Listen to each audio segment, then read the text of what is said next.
싸움 나면 제일 말 안 통하는 혈액형은? 사람과 사람 사이에 갈등이 생기는 건 자연스러운 일이에요.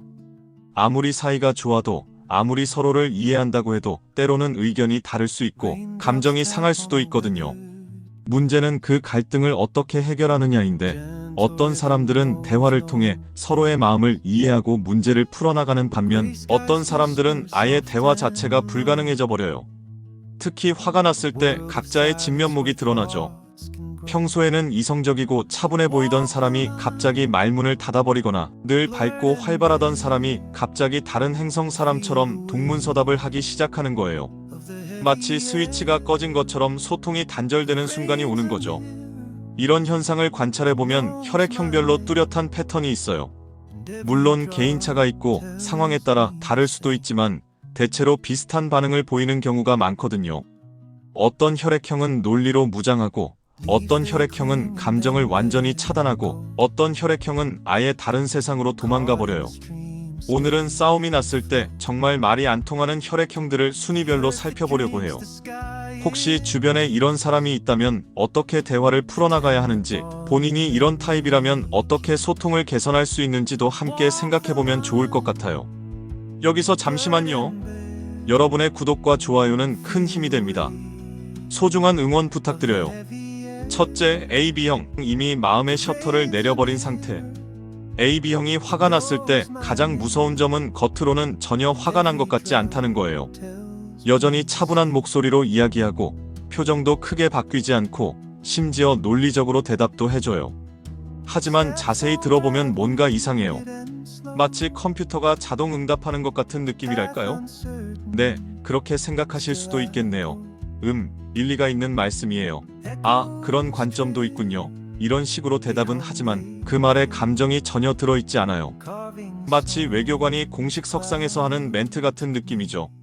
문제는 AB형이 이미 마음속으로는 단절 버튼을 눌렀다는 거예요. 겉으로는 대화를 계속하는 것 같지만 실제로는 상대방의 말을 진심으로 들으려고 하지 않아요.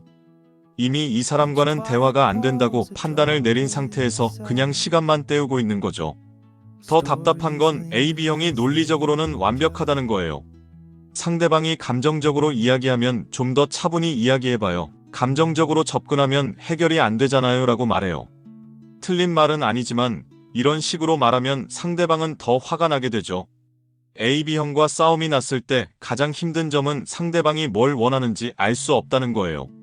화가 났는지 안 났는지도 모르겠고, 뭘 어떻게 해야 하는지도 모르겠고, 심지어 지금 대화가 진행되고 있는 건지도 확실하지 않아요.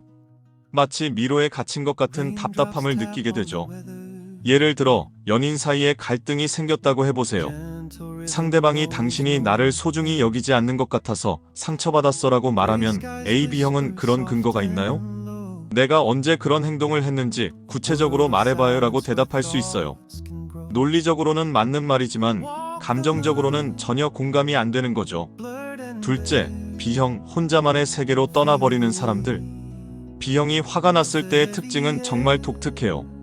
화를 내는 듯 마는 듯, 대화를 하는 듯 마는 듯, 뭔가 애매모호한 상태가 계속돼요.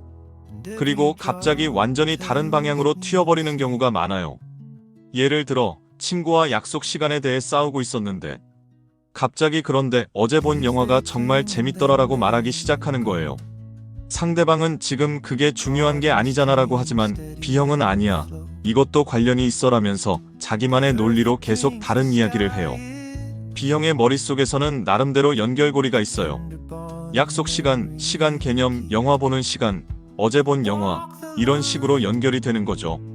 하지만 다른 사람들은 이런 연결고리를 따라갈 수 없어요. 그래서 대화가 점점 엉뚱한 방향으로 흘러가게 되는 거예요. 더 심각한 건 B형이 혼잣말을 하기 시작한다는 거예요. 상대방과 대화하는 게 아니라 자기 자신과 대화하는 것 같은 느낌이 들어요. 그때 내가 왜 그랬을까? 사실 나도 그런 생각을 한 적이 있어. 근데 생각해보니까. 이런 식으로 혼자서 중얼중얼하면서 자기만의 세계에 빠져버려요. B형과 싸움이 났을 때 가장 답답한 점은 초점이 계속 바뀐다는 거예요. 처음에는 A 문제로 시작했는데 5분 후에는 B 문제를 이야기하고 10분 후에는 전혀 관련 없는 C 문제까지 나와요. 그러면 원래 무슨 이야기를 하고 있었는지조차 헷갈리게 되죠. 그리고 B형은 감정의 기복이 심해요. 방금 전까지 화가 났다가 갑자기 웃으면서 농담을 하기도 하고 또 갑자기 심각해지기도 해요. 상대방은 이런 변화를 따라가기가 힘들어서 더 혼란스러워져요. 하지만 B형의 이런 반응은 나름대로 이유가 있어요. B형은 갈등 상황을 정면으로 마주하는 걸 어려워해요. 그래서 무의식적으로 다른 방향으로 도망가려고 하는 거죠. 마치 어린아이가 혼날까봐 숨는 것처럼요. 셋째, A형 감정은 가득한데 표현은 막힌 상태. A형이 화가 났을 때의 모습은 정말 안타까워요. 속으로는 할 말이 천마디, 만마디인데 입으로는 제대로 표현하지 못하거든요. 마치 목에 뭔가 걸린 것처럼 말이 잘 나오지 않아요. 처음에는 참으려고 해요. 괜찮아요. 이해해요. 별일 아니에요. 이런 말을 하면서 평정심을 유지하려고 노력하죠. 하지만 속으로는 계속 화가 쌓여가고 있어요. 마치 압력소처럼 내부 압력이 점점 높아지는 거예요. 그러다가 어느 순간 임계점에 도달하면 갑자기 폭발해요. 하지만 다른 혈액형들처럼 소리를 지르거나 물건을 던지는 게 아니라 감정적으로 말을 쏟아내기 시작해요. 그동안 참았던 모든 얘기들이 한꺼번에 나오는 거죠. 당신은 항상 그래요. 저번에도 그랬고, 그저번에도 그랬고, 처음부터 지금까지 계속 그랬다고요. 이런 식으로 과거의 일들까지 다 끄집어내면서 한꺼번에 터뜨려요. 상대방은 갑작스러운 폭발에 당황하게 되죠. 하지만 A형의 진짜 문제는 그 다음이에요. 한번 감정을 터뜨리고 나면 죄책감을 느끼기 시작해요.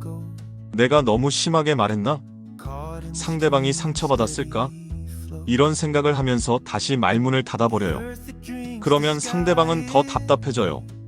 방금 전까지 그렇게 많은 얘기를 했는데 갑자기 아무 말도 안 하니까 어떻게 반응해야 할지 모르겠는 거예요. 뭔가 말해봐.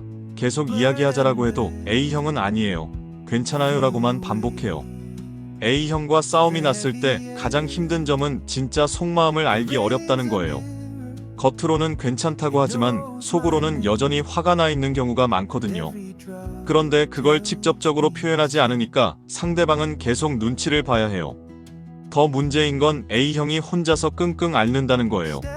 상대방과 대화로 풀어야 할 문제를 혼자서 고민하면서 더 복잡하게 만들어버리는 경우가 많아요. 그러다 보니 시간이 지날수록 오해가 더 깊어지게 되죠. 넷째, O형, 자존심과 감정이 엉켜버린 상태. O형은 보통 대화를 잘하는 편이에요. 평소에는 시원시원하고 솔직하게 자기 생각을 표현하는 타입이죠. 갈등이 생겨도 자, 이야기해보자라면서 적극적으로 대화를 시도하는 경우가 많아요. 하지만 문제는 자존심이 건드려지는 순간이에요. O형의 능력을 의심하거나 리더십을 무시하거나 체면을 깎아내리는 말을 하는 순간 완전히 달라져요. 이성적인 대화보다는 감정적인 대응이 앞서게 되는 거죠. 내가 그동안 뭘 했는데? 나를 뭘로 보고 그런 말을 해? 내 능력을 의심하는 거야? 이런 식으로 자존심 상한 부분에만 집중하게 되어요. 원래 무슨 문제로 시작했는지는 뒷전이 되고 오직 자존심 회복에만 매달리게 되죠. 더 심각한 건 O형이 이런 상태가 되면 고집이 정말 세져요. 상대방이 아무리 합리적인 제안을 해도 아니야. 내가 맞아라고 고집을 부려요. 심지어 자신이 틀렸다는 걸 알면서도 자존심 때문에 인정하지 않는 경우도 있어요. O형과 싸움이 났을 때 특히 조심해야 할 점은 능력이나 성과를 비교하는 말을 하면 안 된다는 거예요. 다른 사람은 이렇게 하던데 누구는 이런 식으로 해결했어 이런 말을 하는 순간 O형의 자존심에 불을 지르는 거나 마찬가지예요. 하지만 O형의 장점은 자존심만 건드리지 않으면 의외로 대화가 잘 된다는 거예요. 상대방의 입장을 이해하려고 노력하고 합리적인 해결책을 찾으려고 해요. 그래서 O형과 갈등이 생겼을 때는 무엇보다 상대방의 자존심을 세워주면서 대화하는 게 중요해요. 예를 들어, 당신 의견이 맞는 것 같아. 다만 이런 부분은 어떻게 생각해? 라는 식으로 접근하면 훨씬 부드럽게 대화가 진행될 수 있어요. O형의 리더십을 인정해주면서 동시에 자신의 의견도 전달하는 거죠. 진짜 소통은 이해에서 시작됩니다.